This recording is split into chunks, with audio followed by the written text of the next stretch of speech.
चल मम्मी, आपल्याला आहे ना एका बर्थडे पार्टी मध्ये जायचंय आता. केव्हा जायचंय? आता लगेच जायचंय. मग तुम्हाला आधी का नाही सांगितलं? कारण मला इन्व्हिटेशनचा कॉल आता जस्ट आला, तर मी तुला आधी कसं काय सांगू? मग मला रेडी व्हायला टाइम बी तर पाहिजे ना. मग अगं तू डायरेक्ट मारते का मला? त्याचं सोल्युशन आहे ना माझ्याकडे. अरे बेटा, मग आधी सोल्युशन सांगायचं ना. मग मम्मी तू तर ऑन द वे पण रेडी होऊ शकते. ते कसं?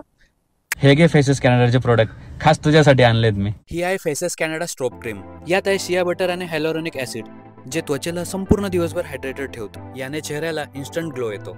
आता घेऊया फाउंडेशन आणि त्यात थोडीशी स्ट्रोब क्रीम मिक्स करूया. यामुळे मिळेल एकदम natural glow plus perfect coverage. हा फाउंडेशन आहे SPF 30, मॉइश्चरायझर आणि बिल्डेबल कव्हरेजचं, म्हणजे एकदम ऑल इन वन प्रोडक्ट. त्यानंतर ही आहे कॉम्फी वाव लिक्विड लिपस्टिक, जी आहे ट्रान्सफर प्रूफ, लॉंग लास्टिंग आणि हायली पिगमेंटेड. या लिपस्टिकचा वापर आपण ब्लशर आणि आय शॅडो म्हणून पण करू शकतो, म्हणजेच एक प्रोडक्ट आणि 3 लुक्स. तुम्हालाही हे प्रोडक्ट पाहिजे असतील तर या प्रोडक्टची लिंक खाली दिली आहे.